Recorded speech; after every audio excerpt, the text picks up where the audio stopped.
നമസ്കാരം. JB ജംഗ്ഷനിലേക്ക് സ്വാഗതം. വളരെ സവിശേഷതയുള്ള ഒരു വ്യക്തിത്വമാണ് ഇന്ന് നമ്മുടെ അതിഥി.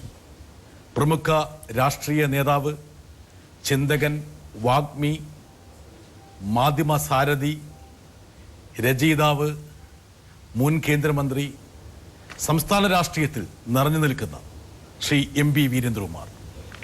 നമസ്കാരം. ഞാൻ ഒരുപാട് വിശേഷണം താങ്കൾക്ക് തന്നു. താങ്കൾ സ്നേഹം കൊണ്ട് പറഞ്ഞതാണ്, അത് അങ്ങനെ പറയുമല്ലോ. ഒരു കണക്കിന് ഇനിയും ഒരുപാട് പറയാനുണ്ട്. പക്ഷെ ഞാൻ ഒരുപക്ഷെ പ്രേക്ഷകരുടെ അവർക്ക് അധികം ഉൾക്കൊള്ളാനുള്ള അവരുടെ എന്താണ് ശക്തി, പ്രയാസം ഞാൻ ഒഴിവാക്കാൻ വേണ്ടിയിട്ടാണ് ഞാൻ ഈ പറഞ്ഞ ഈ വിശേഷണങ്ങളെല്ലാം താങ്കൾക്ക് 100% യോജിക്കുന്നതാണ്. ഇതിൽ ഏറ്റവും ഇഷ്ടപ്പെട്ട വിശേഷം താങ്കൾക്ക് ഏതാണ്? എഴുത്തുകാരൻ, മാധ്യമസാരഥി, രാഷ്ട്രീയ പ്രവർത്തകൻ, ചിന്തകൻ, വാഗ്മി. ചിലപ്പോൾ ഇതിലെനിക്കൊരു വീക്ഷണമുണ്ട്, ഒരു താത്വികമായൊരു വീക്ഷണമുണ്ട്. ഇപ്പോൾ ഒരു വലിയൊരു ചിന്തകൻ പറഞ്ഞു, ബ്രാഡ്ലി ആണെന്ന് തോന്നുന്നു, a man station it's duties എന്ന്. ഇപ്പം നമ്മളിപ്പോൾ ഇവിടെ ഇരിക്കുകയല്ലേ, ഇപ്പോഴത്തെ ചുമതല എന്താ? ഇൻ്റർവ്യൂ ആണ്. അപ്പോൾ ഇപ്പം എൻ്റെ പേഴ്സണാലിറ്റിയിൽ അതേ ഉള്ളൂ. അപ്പോൾ നമ്മൾ ഏതൊരു വ്യാപരിക്കുന്നുവോ ആ സ്റ്റേഷൻ ആണ് നിശ്ചയിക്കുന്നത് നമ്മൾ ആ സമയത്ത് എന്താണ് പർട്ടിക്കുലർ മുഹൂർത്തം. അപ്പോൾ നമ്മൾ എഴുതുമ്പം ബാക്കിയൊക്കെ പോയി. അപ്പൊ ഇപ്പോൾ താങ്കളുടെ പ്രധാനപ്പെട്ട ദൗത്യം എന്നുള്ളത് എന്റെ അഭിമുഖത്തോട് പരിപൂർണമായി സഹകരിക്കാനാണ്. ബാക്കിയുള്ളതൊന്നും ഇപ്പം മനസ്സിലില്ല. അത് മുന്നണിയുടെ വിലയിരുത്തലായിട്ട് വരുള്ളൂ. അത് ഒരു പാർട്ടിയുടെയും പ്രത്യേക അജണ്ട ഒന്നും ഇപ്പോൾ നടപ്പാവില്ല. ഇപ്പം UDF ആവട്ടെ, കോൺഗ്രസിന്റെ മാത്രം അജണ്ടയിൽ ഒരു മിനിമം പരിപാടി അടിസ്ഥാനത്തിൽ മുന്നണി ഉണ്ടാവുക. അതെ, ഇരു മുന്നണികളും അങ്ങനെ. ഇടതുപക്ഷം CPM-ന്റെ മാത്രമല്ല, എല്ലാ പാർട്ടിയും. ഒറ്റ സ്ട്രൈറ്റ് ആയിട്ട് ചോദിച്ചു, താങ്കൾ UDF-ലേക്ക് വന്ന് കയറുമ്പോൾ താങ്കൾക്കുണ്ടായിരുന്ന പ്രതീക്ഷകൾ, താങ്കൾക്കുണ്ടായിരുന്ന സ്വപ്നങ്ങൾ, താങ്കൾക്കുണ്ടായിരുന്ന നിഗമനങ്ങൾ, അനുമാനങ്ങൾ, ഇതിൽ കാതലായ മാറ്റം സംഭവിച്ചിട്ടുണ്ടോ ഇല്ലയോ? ഞങ്ങൾ UDF-ന്റെ ഭാഗമാണ്. UDF-ൽ മാന്യമായിട്ട് പെരുമാറിയിട്ടുള്ള ആ കാര്യങ്ങളൊന്നും അഭിപ്രായ വ്യത്യാസം. പക്ഷേ ചില ഇഷ്യൂസ്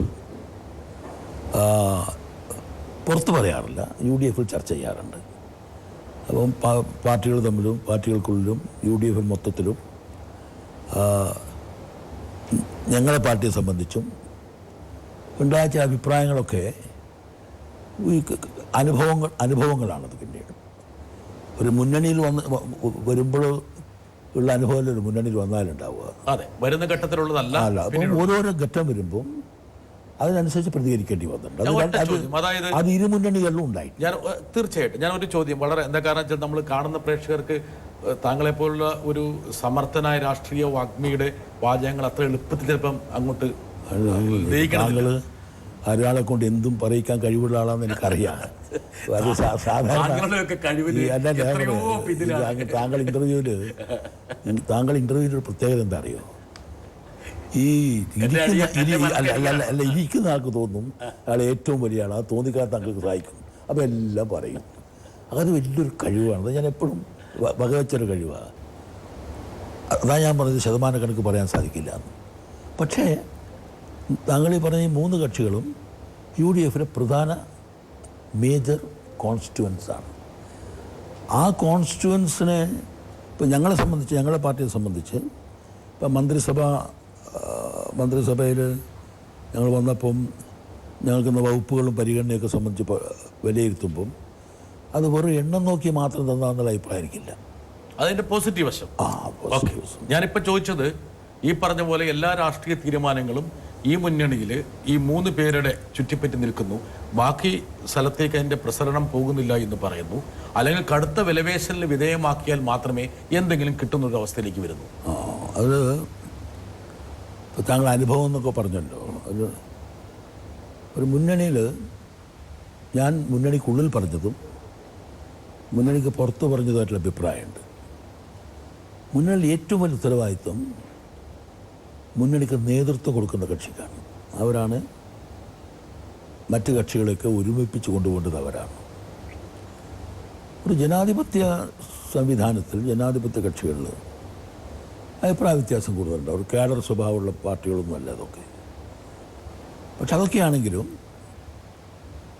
മുന്നണിയിൽ വരുമ്പോൾ ഒരേകോപിച്ച അഭിപ്രായമായിട്ട് വരുമ്പോഴേ മറ്റ് ഘടകകക്ഷികളും കൂടി കൂടെ കൊണ്ടുപോകാൻ സാധിക്കും. യു ഡി എഫിൽ ദൗർഭാഗ്യവശാൽ ചിലപ്പോൾ അങ്ങനെയൊന്നും സംഭവിക്കാറില്ല.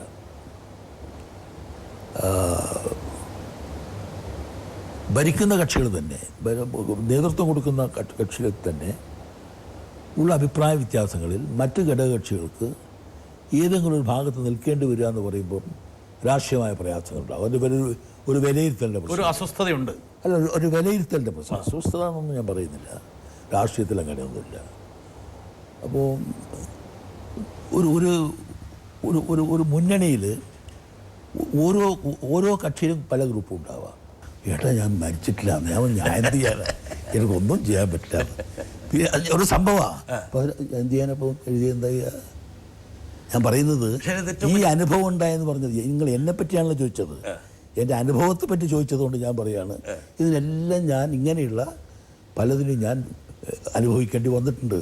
അപ്പോൾ അന്നത്തെ പ്രതികരണം ഇന്നോ പ്രതികരണം അന്ന് ഉണ്ടായ സമാനമായ അനുഭവമാണ് ഞാൻ പറഞ്ഞതല്ല. അത് ഞാൻ പറയുന്നത് പൊളിറ്റിക്കൽ അറ്റാക്കിനെ പറ്റിയല്ല ഞാൻ പറയുന്നത്.